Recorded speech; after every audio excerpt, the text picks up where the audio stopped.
Hey everyone, welcome back to Bagel TCG. Today we're going to be talking about the state of the meta with the most recent bans and updating the tier list and where I think all the heroes currently are placed based on the bans, and also going to include Jarl as well. Um, so, hopping right into the most recent event, obviously this was my most recent tier list before Osaka, predicting how that event would go. I think it was mostly correct. If we look at the top 8, of course, it was won by Enigma with Count Your Blessings as one of the signature cards. And then outside of that, we had two Auroras and a Viserai, so three Rune Blades, another Enigma, two Dash IOs, and a new.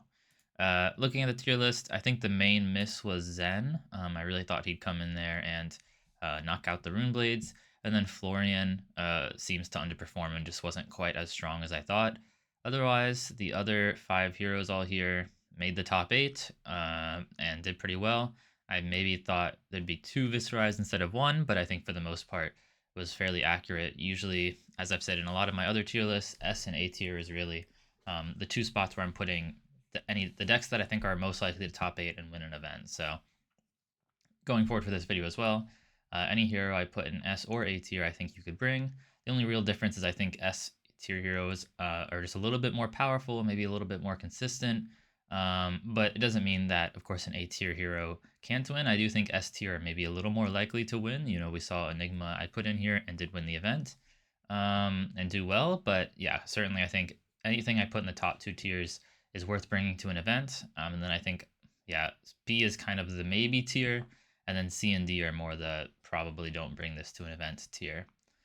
Let's look at the bans real quick. Two major bans. So first is High Octane is banned.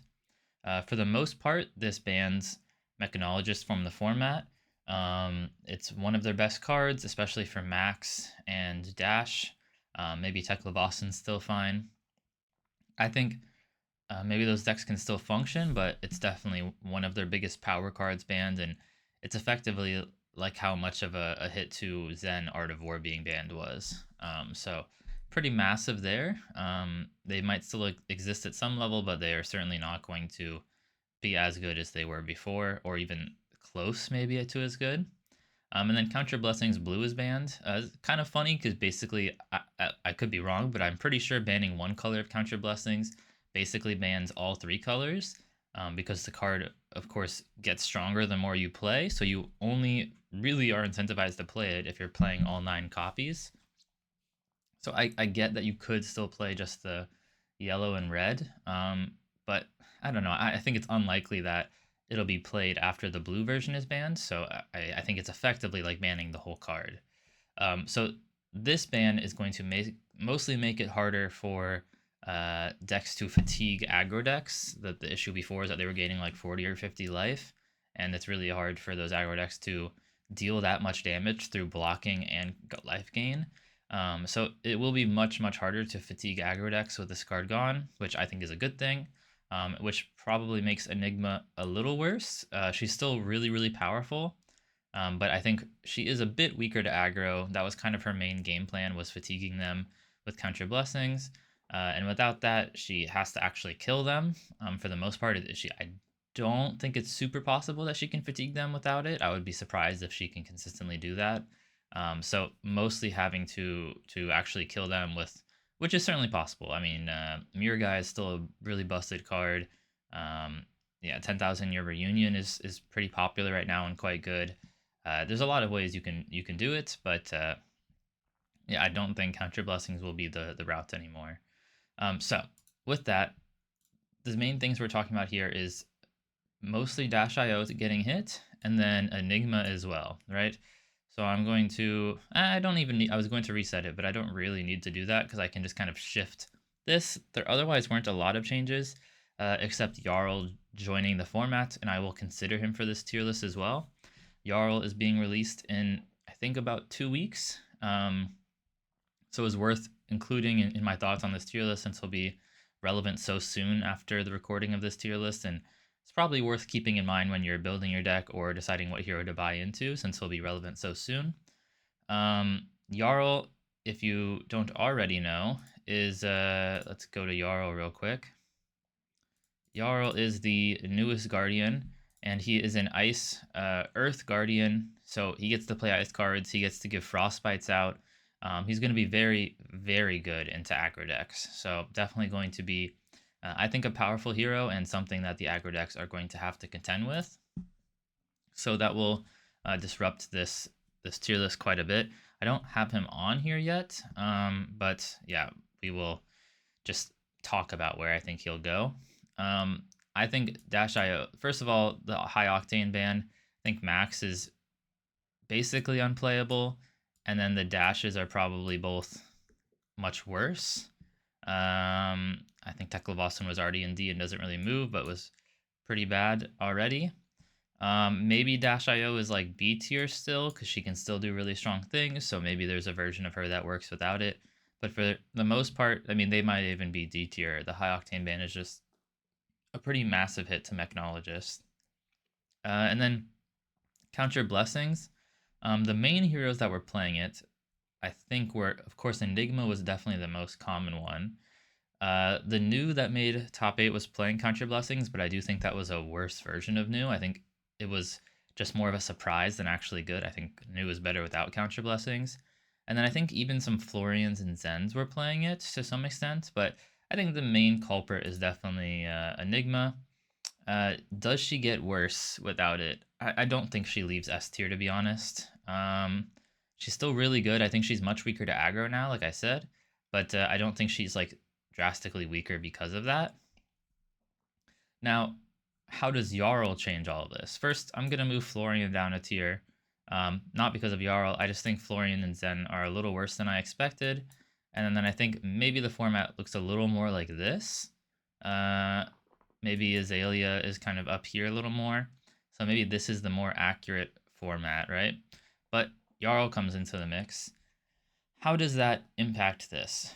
So he's going to give Frostbites out, and he's going to destroy armor. So if you have important armor, that's a big hit. And if you are pretty low on pitch, it's also a pretty big hit. Currently, out of the aggro decks, I think Zen will be the most resilient in terms of having blues at least. He runs quite a lot of blues and probably won't be that afraid of Frostbites.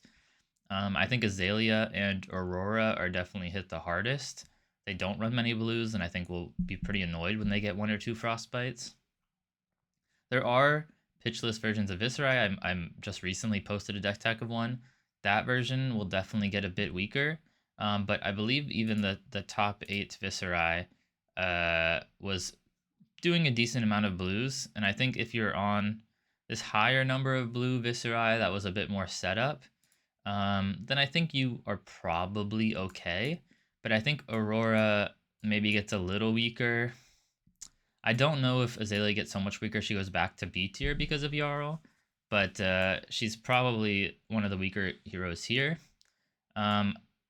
New is interesting. I don't know what her matchup into Jarl will be like. I think Enigma will still be pretty favored, just like she always is into Guardian.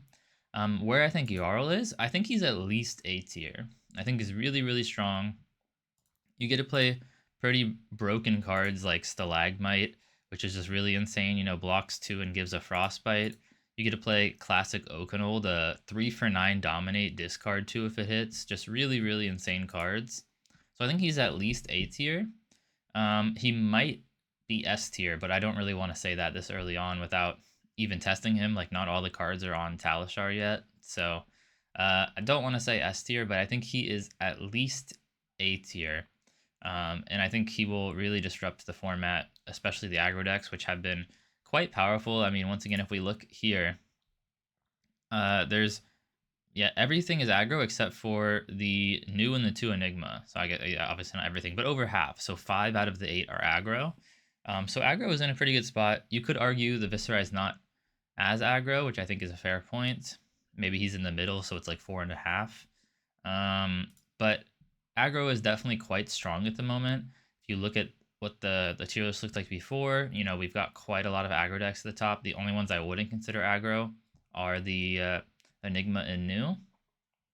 So how much does Jarl impact the format? I think quite a bit. I think he's going to be very, very favored into aggro. I think they're going to be mostly hoping to dodge him, and I think he's mostly going to be weak into Enigma, and probably new, and we'll have to see how the Zen matchup goes. I'm not as sure on that one, but I think he'll be pretty heavily favored into the Rune Blades, into Azalea. I don't think he's going to be worried into the majority, if not all, the aggro decks. I think he'll be quite favored. So the real question for Jarl is, can he beat Enigma and New? Uh, I don't know. I don't know if that's even possible. Guardian is usually quite unfavored into Enigma, so it might be just a hope you dodge it situation. But if you can figure something out where you can, even have a 40% chance into Enigma or New, he might be one of the best decks, if not the best deck in the format. So I'll have a Jarl deck tech coming out in a few days as well. Another one, I know I just did one recently, but I'm going to continuously post more Jarl content.